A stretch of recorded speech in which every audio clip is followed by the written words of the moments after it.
Hi, myself Pramita Chaudhary and I am going to rather share my knowledge on the topic recombinant DNA technology, are revolutions that can improve human life.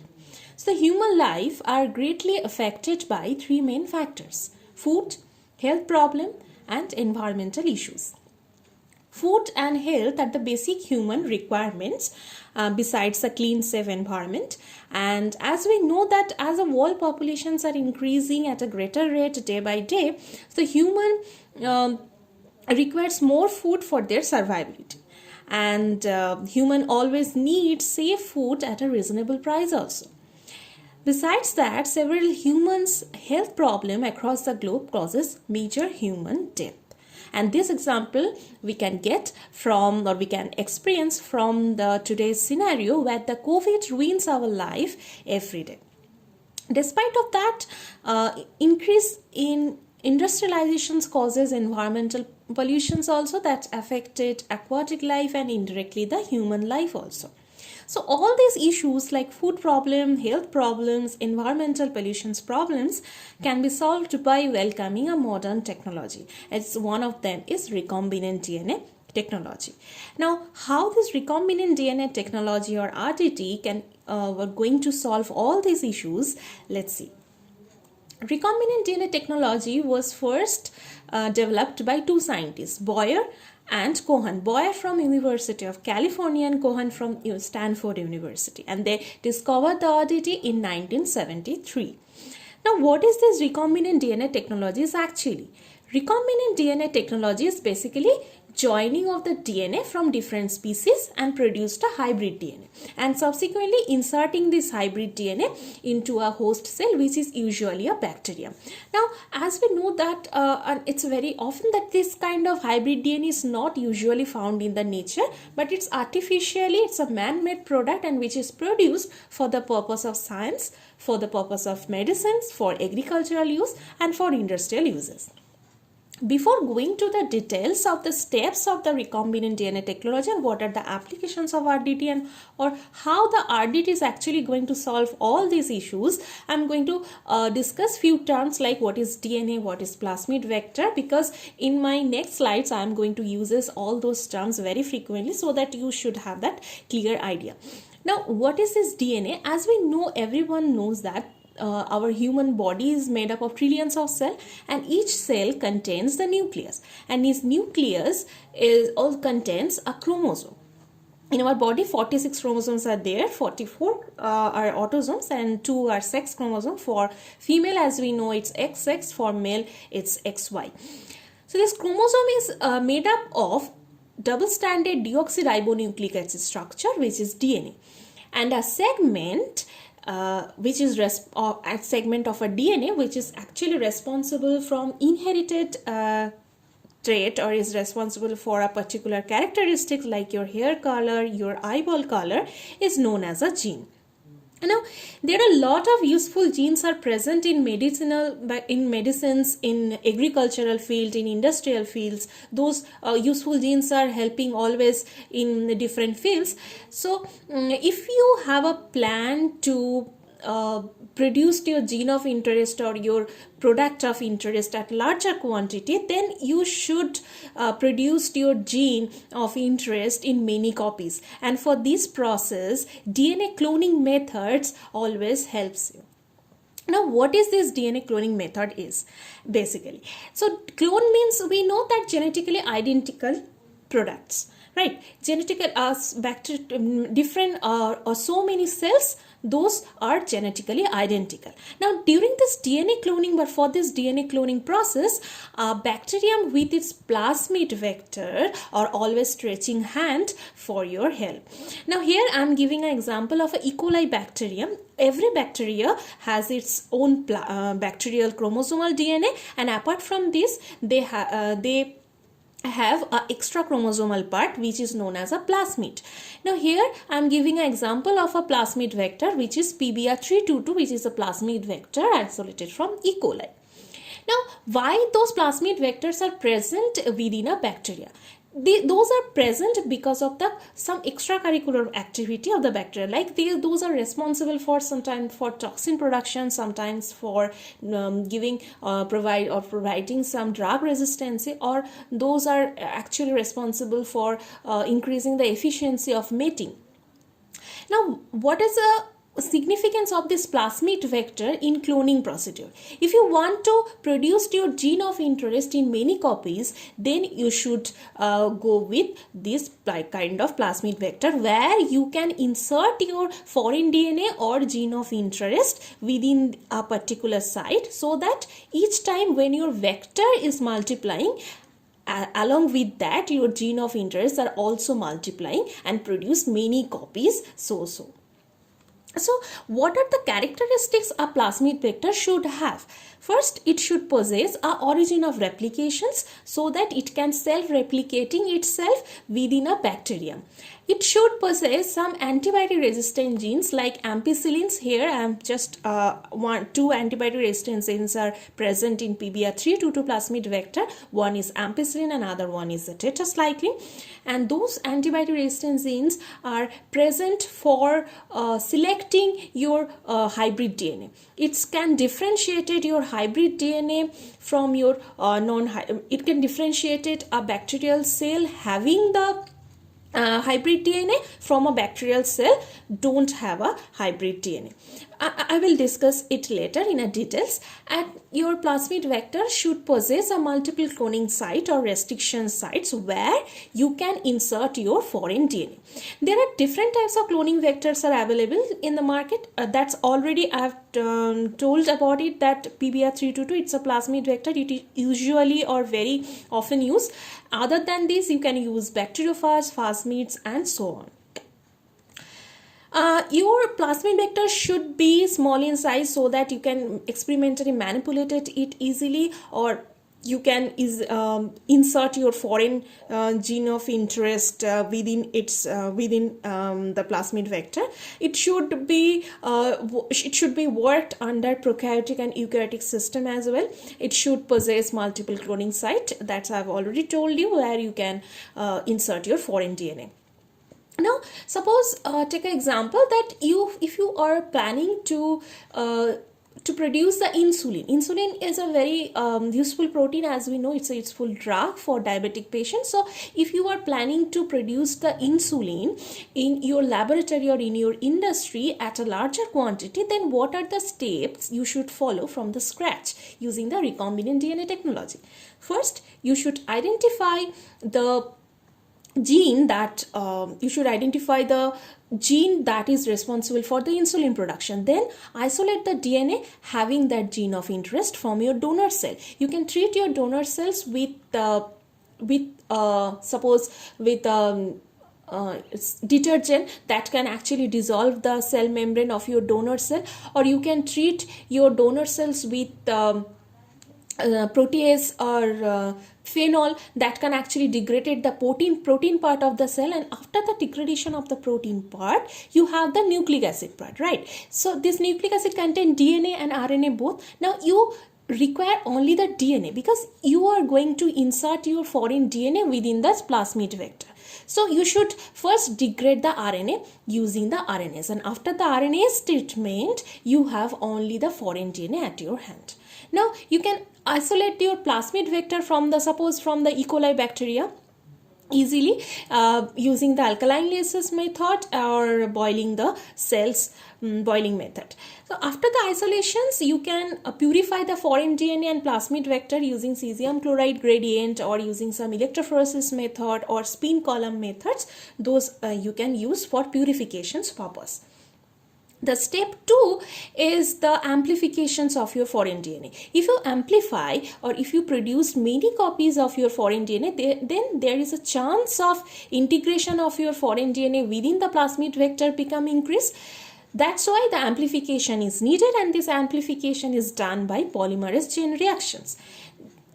for this polymerase chain reactions, you can use two type of primers depending upon the conditions. For condition 1, if you can use the primer with restriction site, or you can use the normal primer, that means without the restriction site. Now, at which condition, which type of primer you should use, I will tell it, or I will discuss it later.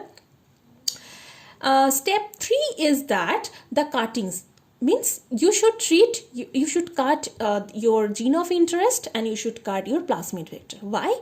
Because if you suppose think that if you try to, if you have two rubber band in your hand, and if you join one rubber band with other rubber band, then you should first cut two rubber band at simultaneously, and after the cutting you can join two rubber band, tie a knot at their cut site, and after that it's become a single rubber band, and a single rubber band actually will produced. Now this cutting we can do it by normal scissor. In biology, this biological scissor is known as a restriction enzyme. Now this restriction enzyme basically it's recognize a particular sequence in your foreign DNA and in your plasmid vector, and after this recognition it will generate a cut site in your foreign DNA. Suppose it's a site of the EcoR1 restriction enzyme recognition site, where EcoR1 will generate a cut after G, and on other stand it will generate a cut after G, and after the cutting it will generate a staggered kind of cutting. You should use same restriction enzyme for foreign DNA and for plasmid vector, so that in both cases they generate a staggered type of end, and those staggered end of foreign DNA with the staggered end of plasmid vector then will join using a particular enzyme which is known as a ligase enzyme. So ligase enzyme basically ligate your foreign DNA with your vector DNA and produced a complete hybrid DNA. Now I'm just going back.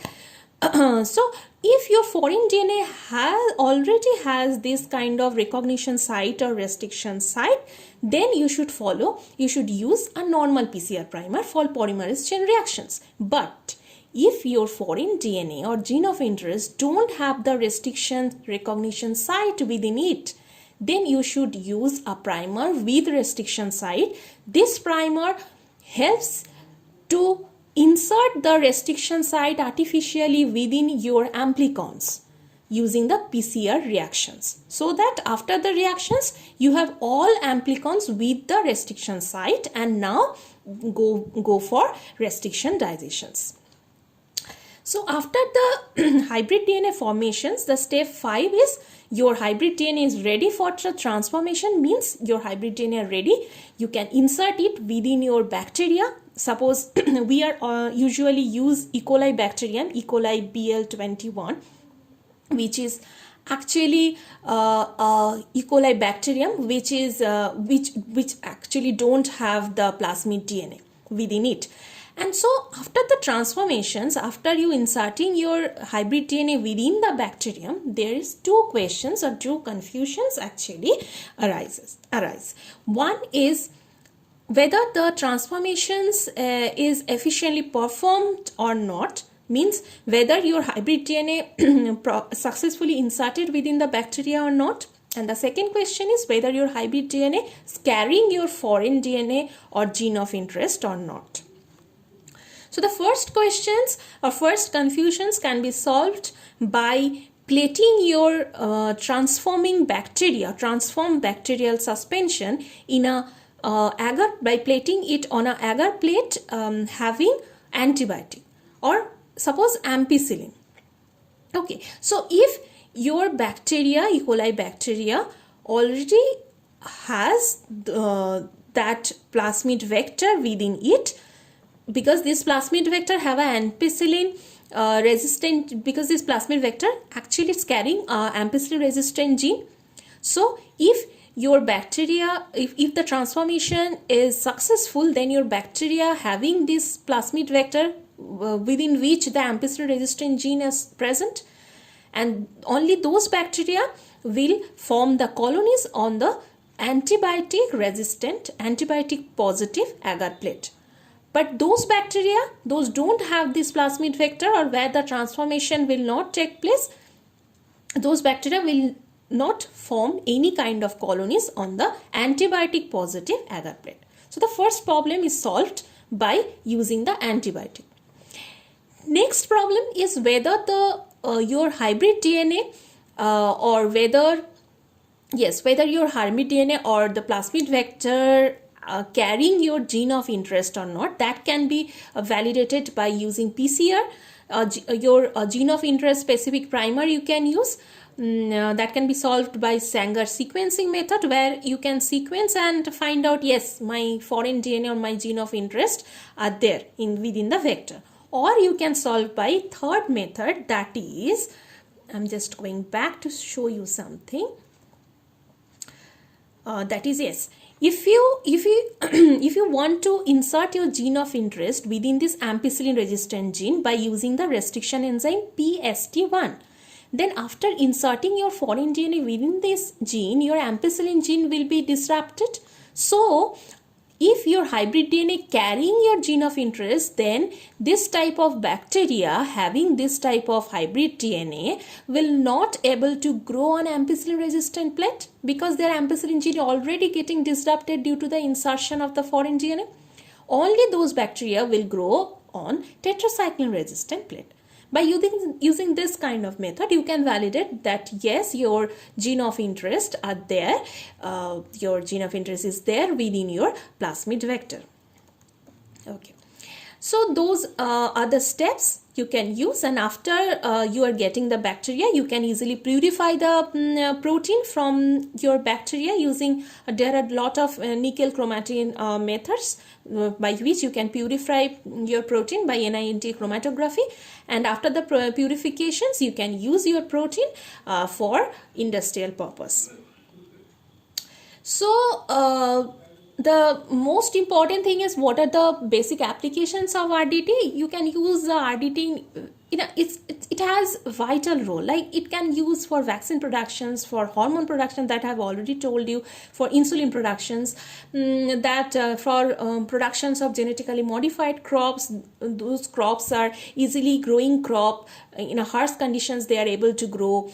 And you can use it for gene therapy, for bioremediation purpose and all. But just for this time being, I'm going to discuss only the vaccine part, because under this COVID scenario, vaccine is very, very important, and we should know how the RDT is used for vaccine manufacturing in manufacturing industry. So Zydus is India approved first world's DNA COVID vaccines, which was produced or which is going to produce through the RDT method. And in this method, the SARS-CoV-2, as we know, all know nowadays that SARS-CoV-2 has a spike protein, which is known as a S protein, and it has some nucleoprotein, which is known as a N protein.